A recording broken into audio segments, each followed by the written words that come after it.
ಇನ್ನಷ್ಟು ಬೇಕೆನ್ನ ಹೃದಯಕ್ಕೆ Rama, ನಿನ್ನಷ್ಟು ನೆಮ್ಮದಿಯು ಎಲ್ಲಿಹುದೋ Rama. Rama Rama Raghurama Rama Rama. Hello friends, ಎಲ್ರಿಗೂ ನಮಸ್ಕಾರ. ಎಲ್ಲರೂ ಹೇಗಿದ್ದೀರಾ? ಎಲ್ಲರೂ ಚೆನ್ನಾಗಿದ್ದೀರಾ ಅಂತ ಅಂದ್ಕೊಂಡಿದ್ದೀನಿ. ನಾನು ಕೂಡ ತುಂಬಾ ಚೆನ್ನಾಗಿದ್ದೀನಿ, ನೀವು ಕೂಡ ತುಂಬ ಚೆನ್ನಾಗಿದ್ದೀರಾ ಅಂತ ಅಂದ್ಕೊಂಡಿದ್ದೀನಿ. ಸೊ ಇವತ್ತು ವ್ಲಾಗ್ ಬಂದು ಶ್ರೀರಾಮನವಮಿದು. ಸೊ ಶ್ರೀರಾಮನವಮಿ ನಮ್ಮಲ್ಲೇನು ಗ್ರ್ಯಾಂಡಾಗಿ ಮಾಡಲ್ಲ, ಸೊ ಅದೇ ವ್ಲಾಗ್ ಇರುತ್ತೆ. ಸೊ ಏನೇನು ಮಾಡಿದೆ ಮನೇಲಿ, ಎಲ್ಲೆಲ್ಲಿಗೆ ಹೋಗಿದ್ವಿ, ಏನು ಮಾಡಿದ್ವಿ ಅನ್ನೋದನ್ನು ಇವತ್ತಿನ ವ್ಲಾಗಲ್ಲಿ ನಾನು ಶೇರ್ ಮಾಡ್ತಾ ಇದ್ದೀನಿ. ಸೊ ಕೊನೆ ತನಕ ನೋಡಿ. ಇಷ್ಟ ಆದರೆ ಲೈಕ್, ಶೇರ್, ಕಮೆಂಟ್ ಮಾಡಿ. ಯಾರೇನು ಫಾಲೋ ಮಾಡಿಲ್ಲ ಪ್ಲೀಸ್ ಫಾಲೋ. ಸೊ ಬೆಳಗ್ಗೆನೇ ಎದ್ದು ಬಾಗಿಲೆಲ್ಲ ತೊಳೆದು ರಂಗೋಲಿ ಹಾಕಿ ಮನೆ ಕೆಲಸದವ್ರು 11:30 ಬರ್ತಾರೆ. ಸೊ ಅದಾದಮೇಲೆ ಎಲ್ಲ ಪೂಜೆ ಮಾಡಬೇಕು. ಮುಂಚೆ ಮಾಡೋಕ್ಕಾಗಲ್ಲ, ಅಷ್ಟರೊಳಗೆ ರೇವಂತ್ ಕೂಡ ಇರಲಿಲ್ಲ. ಅವನೆಲ್ಲ ಸ್ವಿಮ್ಮಿಂಗ್ ಹೋಗ್ತೀನಿ ಅಂತ ಹೋಗಿದ್ದ. ಸರಿ, ಅವಳನ್ನ ನೋಡಿಕೊಂಡು ನಾನೇ ಎಲ್ಲ ಅವ್ರ ಮುಂದೆ ಯಾರಾದರೂ ಒಬ್ರು ಇರಲೇಬೇಕು, ಇಲ್ಲ ಅಂದರೆ ಅಳ್ತಾನೆ ಇರ್ತಾಳೆ. ಸೊ ಹಂಗೆ ಆಯಿಲ್ ಅಪ್ಲೈ ಮಾಡ್ಕೊಂಡಂಗೆ ಆಗುತ್ತೆ ಅಂತ ಹೇಳ್ಬಿಟ್ಟು ಆಯಿಲ್ ಅಪ್ಲೈ ಮಾಡ್ತಾಯಿದ್ದೀನಿ. ಏರ್ ವಾಶಿಗೆ ಮುಂಚೆ ಒಂದು 3 hours ಮುಂಚೆ 2 hours ಮುಂಚೆ ಹಾಕ್ಕೊಂಬಿಟ್ರೆ ತುಂಬಾ ಒಳ್ಳೆಯದು. ಇಲ್ಲ 1 ದಿನ 2 ದಿನ ಹಾಕ್ಕೊಂಬಿಟ್ರೆ ಡ್ಯಾಂಡ್ರಫ್ ಕೂಡ ಆಗುತ್ತೆ. ಸೊ ಅವಳು ಮುಂದೆನೇ ಕೂತಿರ್ಬೇಕು ಯಾರಾದರೂ ಒಬ್ಬರು. ಕೆಲಸನೂ ಕೂಡ ಏನೂ ಆಗ್ತಿಲ್ಲ ಇವತ್ತು. ತಿಂಡಿ ತಿನ್ನೋದು ಬೇಡವಾ? ತಿಂಡಿ ತಿನ್ನೋದು ಬೇಡವಾ? ತಿಂಡಿ ತಿನ್ನೋದು ಬೇಡವಾ? ನಾನು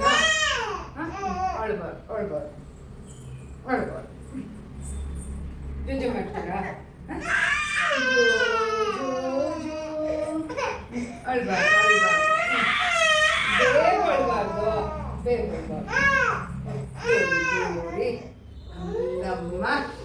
ದೂರಿ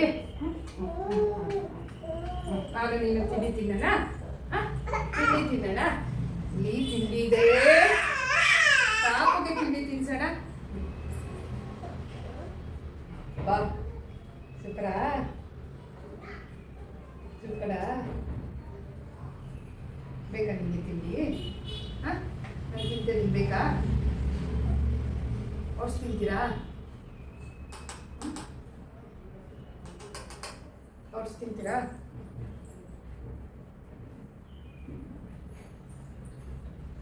ತಿಂತೀಯಾ?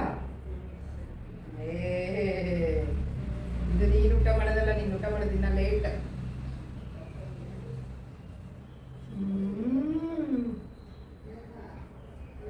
Yummy yummy yummy yummy.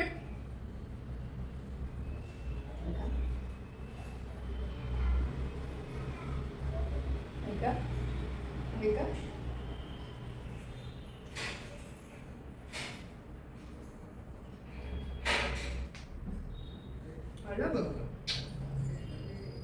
ಅಳಬಾರ್ದು, ಕಂದ ಮಾಡಬಾರ್ದು, ಕಂದ ಮಾಡಬಾರ್ದು, ಕಂದ ಮಾಡಬಾರ್ದು.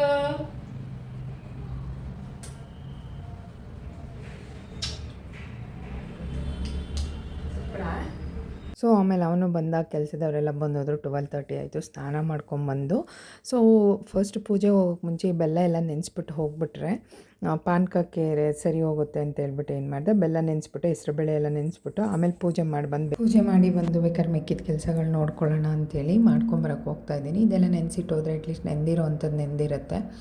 ಸೊ ಹಾಗಾಗಿ ಬೆಲ್ಲನ ಕುಟ್ಟಿ ಹೆಸರುಬೇಳೆನ ನೆನೆಸಿ ಹೋಗ್ತಾಯಿದ್ದೀನಿ. ಮಗುನ ಇಟ್ಕೊಂಡು ಮಾಡೋದಕ್ಕೆ ತುಂಬ ಕಷ್ಟ ಆಗುತ್ತೆ ಕೆಲಸನ, ಏಕೆಂದರೆ ಅವಳು ಮಲಗಿದ ಟೈಮಲ್ಲಿ ಇಲ್ಲ ಯಾರಾದರೂ ಒಬ್ಬರು ಇದ್ದರೆ ನೋಡ್ಕೊಳ್ಳೋಕೆ ಈಸಿ ಆಗುತ್ತೆ. ಇಲ್ಲಾಂದರೆ ವೆರಿ ಡಿಫಿಕಲ್ಟ್. ಊಟ ತಿನ್ನೋಕ್ಕಾಗಲಿ ಏನೇ ಮಾಡೋಕ್ಕಾಗಲಿ ಆಗೋದೇ ಇಲ್ಲ. ಅವನಿರೋದ್ರಿಂದ ಸ್ವಲ್ಪ ಹೆಲ್ಪ್ ಆಗ್ತಿದೆ ಅಂತ ಹೇಳ್ಬೋದು. ಸೊ ದೇವ್ರ ಪೂಜೆ ಕೂಡ ಆಯಿತು. ಮುಂಚೆ ಕಳಸ ಇಡ್ತಾಯಿದ್ದೆ. ಸೊ ಅಮ್ಮಂಗೆ ಕಳಸ ಇಡೋಕ್ಕಾಗಲ್ಲ ಅಂತೇಳಿ ಇಡ್ತಾ ಇರಲಿಲ್ಲ. ಸೊ ನಾನು ಮತ್ತೆ ಸ್ಟಾರ್ಟ್ ಮಾಡಬೇಕು. ಸೊ ಹಾಗೆ ನಾರ್ಮಲಾಗಿ ಪೂಜೆ ಮಾಡಿದ್ದೀನಿ. ಇದು ಅಂದರೆ ದೇವ್ರಿಗೆ ನೈವೇದ್ಯ ಎಲ್ಲ ಆದಮೇಲೆ ನಾನು ಕ್ಯಾಪ್ಚರ್ ಮಾಡಿದ್ದಂಥದ್ದು. ಸೊ ಪೂಜೆನೂ ಕೂಡ ಎಲ್ಲ ಚೆನ್ನಾಗಾಯಿತು. ಸೊ ಮನೆ ಹತ್ರ ಹೂ ಇಷ್ಟು ಬಂದಿತ್ತು, ಬಿಕಾಸ್ ನಾವು ಆಚೆ ಹೋಗಿ ಏನೂ ತರೋಕ್ಕಾಗಲ್ಲ ಈ ನಡುವೆ. ಸೊ ಅದಾದಮೇಲೆ ನನಗೇನು ಬರುತ್ತೆ ಮನೆ ಹತ್ರ ಅದನ್ನು ತೊಗೊಂಡು ನಾನು ಇದು ಮಾಡ್ತೀನಿ. ಸೊ ಅದಾದಮೇಲೆ ಸ್ವಲ್ಪ ಮೆಂತ್ಯ ಪಲಾವ್ ಮಾಡೋಣ ಅಂತ ಮಾಡ್ತಾಯಿದ್ದೀನಿ. ಸೊ ಅನ್ನ ಸಾಂಬಾರು ಮಾಡೋದಕ್ಕಿಂತ ಈ ಥರ ಪಲಾವ್ ಮಾಡಿಬಿಟ್ಟು ಬೇರೆ ಏನಾದರೂ ಮಾಡೋಣ ಅಂಥೇಳಿ. ಸೊ ಇವತ್ತು ಆನಿಯನ್ ಗಾರ್ಲಿಕ್ ಏನು ಯೂಸ್ ಮಾಡದೇ ಇರೋ ಕಾರಣ ಹಾಗೆಯೇ ನಾರ್ಮಲಾಗಿ ಸಿಂಪಲ್ಲಾಗಿ ಮೆಂತ್ಯ ಭಾತನ ಮಾಡ್ತಾಯಿದ್ದೀನಿ. ಮೆಂತ್ಯ ಸೊಪ್ಪಿನ ಪಲಾವ್ನ ಆ್ಯಕ್ಚುಲಿ. ಸೊ ಮೆಂತ್ಯನ ಸ್ವಲ್ಪ ಹುರ್ಕೋಬೇಕಾಗುತ್ತೆ, ಯಾಕೆಂದರೆ ಅದ್ರ ಕಹಿ ಅಂಶ ಹೋಗ್ಬೇಕಂದ್ರೆ ಅದು ಹುರ್ಕೊಂಡ್ರೆ ಮಾತ್ರ ಅದು ಕಹಿ ಅಂಶ ಹೋಗೋದು. ಇಲ್ಲಾಂದರೆ ಹಂಗೆ ಕಹಿ ಇರುತ್ತೆ. ಸೊ ಚೆನ್ನಾಗಿ ಮಾಡೋಕ್ಕಾಗಲ್ಲ. ಅದಾದ್ರೂ ಎಷ್ಟು ನೀರು ಬಿಟ್ಟಿದೆ ನೋಡಿ, ತುಂಬ ಹೊತ್ತು ಫ್ರೈ ಮಾಡಿದ್ದೀನಿ. ಸೊ ನೀವು ಒಂದು ಕಟ್ ತೊಗೊಂಡು ನೀವು ಈ ಥರ ಫ್ರೈ ಮಾಡಿ ಹಾಕಿದಾಗ ಅದೊಂದು ಕಾಲು ಕಟ್ ಥರ ಆಗಿಬಿಡುತ್ತೆ. ಸೊ ತುಂಬ ಚೆನ್ನಾಗಿರುತ್ತೆ ತಿನ್ನೋಕ್ಕೂ ಕೂಡ. ಇವಾಗ ಬ್ರೆಸ್ಟ್ ಫೀಡಿಂಗ್ ಅವ್ರಿಗೂ ಕೂಡ ತುಂಬಾ ಒಳ್ಳೆಯದು ಮೆಂತ್ಯ ಪಲಾವ್ ಆ ಥರ ಎಲ್ಲ. ಸೊ ನಾನು ಚಿಕ್ಕದಾಗಿ ಕಟ್ ಮಾಡ್ಕೊಳಕ್ಕಾಗಲ್ಲ ಅಂತ ಹೇಳಿಬಿಟ್ಟು ಗ್ರೇಟ್ ಮಾಡ್ಕೊಂಡಿದ್ದೀನಿ. ಈ ಕೊಬ್ಬರಿ ತುರಿಯೋದೆಲ್ಲ ಬರುತ್ತಲ್ವ, ಅದರಲ್ಲಿ ಬೆಲ್ಲನೆಲ್ಲ ನೆನೆಸಿಟ್ಟಿದ್ನಲ್ವ, ಕ್ಲೀನಾಗಿ ಅದು ಬೈಂಡ್ ಆಗಿತ್ತು. ಆ್ಯಕ್ಚುಲಿ ಬೆಲ್ಲ ಎಲ್ಲ ಕರಗಿ ಇದಾಗಿತ್ತು. ಸೊ ಅದನ್ನು ಗ್ರೇಟ್ ಮಾಡಿಕೊಂಡು ಈ ಕೊಬ್ಬರಿ ಮತ್ತು ಸೌತೆಕಾಯಿ ಎಲ್ಲ ತುರಿಯೋದು ಬರುತ್ತಲ್ಲ, ಅದರಲ್ಲಿ ಚಿಕ್ಕದಾಗಿ ಕಟ್ ಮಾಡೋಕ್ಕೆ ಆಲ್ರೆಡಿ ಅದು 2 ಸರಿ ಎದ್ಬಿಟ್ಟಿದ್ಲು ಅವಳು. 3:30 ಆಗಿತ್ತು ನಾನು ಇದೆಲ್ಲ ಮಾಡೋ ಅಷ್ಟರೊಳಗೆ. ಸೊ ಅದಾದಮೇಲೆ ಕೋಸಂಬರಿ ಕೂಡ ಇಂಪಾರ್ಟೆಂಟ್ ಅಲ್ವಾ, ಶ್ರೀರಾಮನವಮಿ ದಿನ ಕೋಸಂಬರಿ, ಪಾನಕ, ಸಿಹಿ ಮಜ್ಜಿಗೆ ಮೇನ್. ಯಾವುದೇ ಇದಕ್ಕೆ ಹೋದ್ರೂ, ದೇವಸ್ಥಾನಕ್ಕೆ ಹೋದ್ರೂ ಅದನ್ನೇ ಪ್ರಸಾದ ಅಂತ ಕೊಡೋದು ಅವತ್ತಿನ ದಿನ. ಸೊ ಮನೇಲೂ ಕೂಡ ಅದನ್ನೇ ಮಾಡ್ತಾರೆ. ಸೊ ಹಾಗಾಗಿ ನಾನು ಕೂಡ ಅದನ್ನೇ ಮಾಡ್ತೀನಿ. ನಾವೇನು ಇದನ್ನೆಲ್ಲ ಗ್ರ್ಯಾಂಡಾಗೇನು ಸೆಲೆಬ್ರೇಟ್ ಮಾಡಲ್ಲ, ನಾರ್ಮಲಾಗಿ ಈ ಥರ ಮಾಡಿಕೊಂಡು ಪೂಜೆ ಮಾಡಿ ಅಡುಗೆ ಮಾತ್ರ ಊಟ ಮಾಡ್ಕೊಂಡು ತಿಂತೀವಿ ಎಲ್ಲನೂ. ಸೊ ಪಾನಕ ಕೂಡ ರೆಡಿ ಆಯಿತು, ಕೋಸಂಬರಿ ಕೂಡ ರೆಡಿ ಆಯಿತು. ಅದಾದಮೇಲೆ ಸಬ್ಬಕ್ಕಿ ಪಾಯಸ ಮಾಡಿದೆ. ನನಗೆ ತುಂಬ ದಿವಸದಿಂದ ಸಬ್ಬಕ್ಕಿ ಪಾಯಸ ತಿನ್ನಬೇಕು ಅಂತ ಆಸೆ ಆಗ್ತಾಯಿತ್ತು. ಈ ಥರ ತೆಳು ಇರಬೇಕಿತ್ತು. ನನ್ನ ಸಿಸ್ಟರ್ ಮನೇಲಿ ಹೇಳಿದೆ, ತುಂಬ ಗಟ್ಟಿಯಾಗಿ ಮಾಡಿದರು. ನಮ್ಮಮ್ಮ ಅದಕ್ಕೆ ಶಾವಿಗೆ ಹಾಕಿ ಮಾಡಿದರು. ಬರೀ ನನಗೆ ಅದೇ ಸಬ್ಬಕ್ಕಿ ಪಾಯಸ ಮಾಡಬೇಕಂತ. ಸೊ ಅದನ್ನು ಕೂಡ ಮಾಡಿಕೊಂಡೆ. ಸ್ವಲ್ಪ ಮೊಸರನ್ನ ಕೂಡ ಮಾಡಿದೆ ಗಾರ್ನಿಷ್ಗೆ ಅಂತೇಳಿ. ಸ್ವಲ್ಪ ದಾಳಿಂಬೆ ಇದೆಲ್ಲ ಹಾಕಿದ್ದೆ, ಕೊತ್ತಂಬರಿ ಸೊಪ್ಪನ್ನು. ಸೊ ಅದಾದಮೇಲೆ ಮೆಂತ್ಯ ಪಲಾವ್ ಕೂಡ ರೆಡಿ ಇದೆ. ಸೊ ಊಟ ಮಾಡಬೇಕು.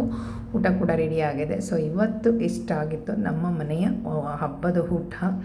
ಸೊ ಇಷ್ಟು ಮಾಡೋಷ್ಟರೊಳಗೆ 3:30 ಆಗೋಯ್ತು ಊಟ ಮಾಡೋಷ್ಟರೊಳಗೆ. ಸೊ ಅದಾದಮೇಲೆ ಸಂಜೆ 5:30-6 ಗಂಟೆ ಆಗೋಕಾಯಿತು. ಸ್ವಲ್ಪ ದೇವಸ್ಥಾನಕ್ಕೆ ಹೋಗ್ಬರೋಣ ಅಂತ ಹೋಗ್ತಿದ್ವಿ. ಮೇನ್ ರೋಡ್ ಇದಾಗ್ಬಿಟ್ಟಿತ್ತು. ಇವ್ನು ಅಡ್ಡ ನಿಂತ್ಕೊಂಡ್ಬಿಟ್ಟಿದ್ದ, ಯಾವ ಗಾಡಿನೂ ಬರ್ದಿರೋ ಥರ. ಅದನ್ನ ಹೇಳ್ಕೊಂಡು ಹೋಗ್ತಾ ಇದ್ದೀನಿ, ನಗ್ತಾ ಇದ್ದೀನಿ.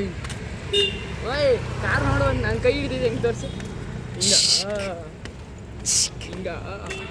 ತುಂಬ ಜನ ಹೋಗಿ ಬರ್ತಾಯಿದ್ರು ದೇವಸ್ಥಾನಕ್ಕೆ. ಹಬ್ಬ ಅಲ್ವಾ, ಸಂಜೆನೇ ಬ್ಯಾಂಗ್ಳೂರು ಸೈಡೆಲ್ಲ ಹೋಗೋದು, ಬಿಕಾಸ್ ಕೆಲಸ ಇರುತ್ತೆ ಮನೆಯಲ್ಲಿ ಅಂತ ಹೇಳಿ.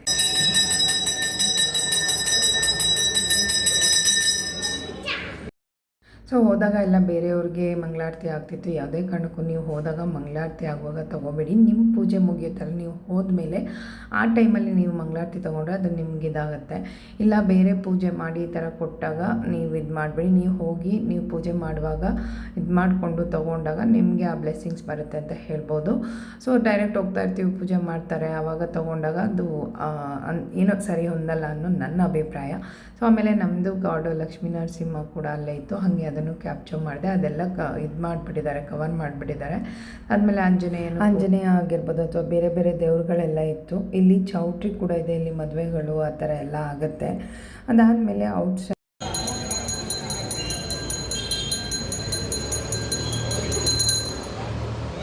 ಸೊ ಇಲ್ಲಿ ಹೇಳ್ದಂಗೆ ಔಟ್ಸೈಡಲ್ಲಿ ವಿಗ್ರಹಗಳನ್ನ ಇಟ್ಟು, ಮಂಟಪನ ಇಟ್ಟು ವಿಗ್ರಹಗಳನ್ನ ಇಟ್ಟು ಪೂಜೆ ಮಾಡಿದರು.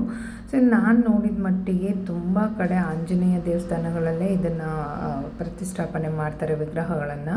ಬೇರೆ ದೇವಸ್ಥಾನದಲ್ಲಿ ನಾನು ನೋಡಿಲ್ಲ. ತುಂಬ ವರ್ಷಗಳಿಂದ ನಾನು ನೋಡಿದ ಮಟ್ಟಿಗೆ ಆಂಜನೇಯ ದೇವಸ್ಥಾನದಲ್ಲೇ ಮಾಡೋದು ಇದನ್ನು.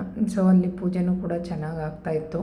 ಜನಗಳು ಕೂಡ ಬಂದು ಹೋಗೋದೆಲ್ಲ ಮಾಡ್ತಿದ್ರು. ಬಟ್ ಪಾನಕ ಎಲ್ಲ ಖಾಲಿಯಾಗಿ ಹೋಗ್ಬಿಡ್ತು. ಎಷ್ಟು ದೊಡ್ಡ ತಂಬಿಗೆನ ಇಟ್ಟಿದ್ರು ಗೊತ್ತಾ, ಪಾತ್ರೆನ ಖಾಲಿಯಾಗಿ ಹೋಗ್ಬಿಟ್ಟಿತ್ತು. ಬಟ್ ದೇವಸ್ಥಾನಕ್ಕೆ ಹೋದರೆ ಸ್ವಲ್ಪನಾದರೂ ಪ್ರಸಾದ ತಿನ್ಕೊಂಡು ಬರಬೇಕಂತೆ, ಅದೇನೋ ರೂಢಿ ಅಂತ ಹೇಳ್ತಾರೆ. ಸೊ ಅದಾದಮೇಲೆ ಎಲ್ಲ ಮಂಗಳಾರತಿ ಎಲ್ಲ ತೊಗೊಂಡು ಬಂದು ಮತ್ತೆ ನಾನು ಇದನ್ನು ಕ್ಯಾಪ್ಚರ್ ಮಾಡಿದೆ. ಸೊ ಅವರು ಆ ಕಡೆ ಹೋಗ್ತಾನೆ ಇರಲಿಲ್ಲ ಪೂಜಾರರು. ಸೊ ಚೆನ್ನಾಗಿ ತೊಗೊಳ್ಳೋಣ ಅಂದರೆ ಔಟ್ಸೈಡಿಂದ ನೋಡಿ ಈ ಥರ ಮಂಟಪ ಹಾಕ್ಬಿಟ್ಟು ಮಾಡಿದರು. ತುಂಬಾ ಚೆನ್ನಾಗಿರುತ್ತೆ, ಒಂಥರ ಫೆಸ್ಟಿವಲ್ ವೈಬ್ಸು. ಬ್ಯಾಂಗ್ಳೂರಲ್ಲಂತೂ ತುಂಬಾ ಚೆನ್ನಾಗಿ ಅನಿಸುತ್ತೆ. ಹಬ್ಬಗಳು ಬಂತಂದರೆ ತುಂಬ ಎಲ್ಲರೂ ದೇವಸ್ಥಾನಕ್ಕೆ ಹೋಗೋದು, ರೆಡಿ ಆಗೋದು, ಡ್ರೆಸ್ಅಪ್ ಆಗೋದು, ಆ ಥರದ್ದೆಲ್ಲ. ನಾವು ಜನನ ಇವತ್ತು ರೆಡ್ ಹಾಕ್ಕೊಂಡು ಹೋಗಿದ್ವಿ. ಏನೋ ಒಂಥರ ಕಾಂಬಿನೇಷನಲ್ಲಿ ಚೆನ್ನಾಗಿತ್ತು ಅಂತಲೇ ಹೇಳ್ಬೋದು. ಸೊ ಇದು ನನ್ನ ಸಿಸ್ಟರ್ ಮನೆ ದೇವಸ್ಥಾನದಲ್ಲಿ ಪೂಜೆ ಮಾಡ್ತಾರಲ್ವ, ಅಲ್ಲಿ ಮಾಡಿದಂಥದ್ದು. ಅದನ್ನು ಕೂಡ ನಾನು ಕ್ಯಾಪ್ಚರ್ ಮಾಡಿದ್ದೀನಿ. ಅಲ್ಲಂತೂ ಹೂವಿನ ಅಲಂಕಾರ ಅಂತೂ ತುಂಬಾ ಚೆನ್ನಾಗಿತ್ತು. ಆಂಜನೇಯ ಮೇಲಿದೆ, ಕೆಳಗೆ ವಿಗ್ರಹಗಳನ್ನ ಇಟ್ಟಿದ್ದಾರೆ.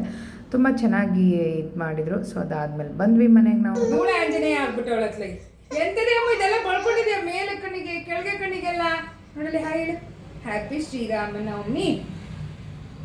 Happy Sriramanavami to everyone. Hi ಹೇಳಲ್ಲಿ, ಹಾಯ್ ಹಾಯ್. ಸೊ ನೋಡಿದ್ರಲ್ವ ಫ್ರೆಂಡ್ಸ್, ಆ್ಯಕ್ಚುಲಿ ಇವತ್ತು ಇಷ್ಟ ಆಯಿತು. ಸೊ ಹೋಪ್ಫುಲಿ ನಿಮ್ಗೆ ಇಷ್ಟ ಆಯಿತು ಅಂತ ಅನ್ಕೋತೀನಿ. ವಿಡಿಯೋ ಇಷ್ಟ ಆದರೆ ಗೊತ್ತಿದೆಯಲ್ವ, ಲೈಕ್ ಶೇರ್ ಕಮೆಂಟ್ ಮಾಡಿ. ಆ್ಯಂಡ್ ಯಾರನ್ನೂ ಫಾಲೋ ಮಾಡಿಲ್ಲ ಪ್ಲೀಸ್ ಫಾಲೋ ಮಾಡಿ. ಸೊ ನಾನು ಇವತ್ತಿನ ವ್ಲಾಗ್ನ ಇಲ್ಲಿಗೆ ಏನು ಮಾಡ್ತಾ ಇದ್ದೀನಿ. ನಾನು ನಿಮಗೆ ನೆಕ್ಸ್ಟ್ ವಿಡಿಯೋದಲ್ಲಿ ಸಿಗ್ತೀನಿ. ಅಲ್ಲಿ ತನಕ ನಗ್ತಾ ಇರಿ, ಖುಷಿಯಾಗಿ. Love you all, bye, take care.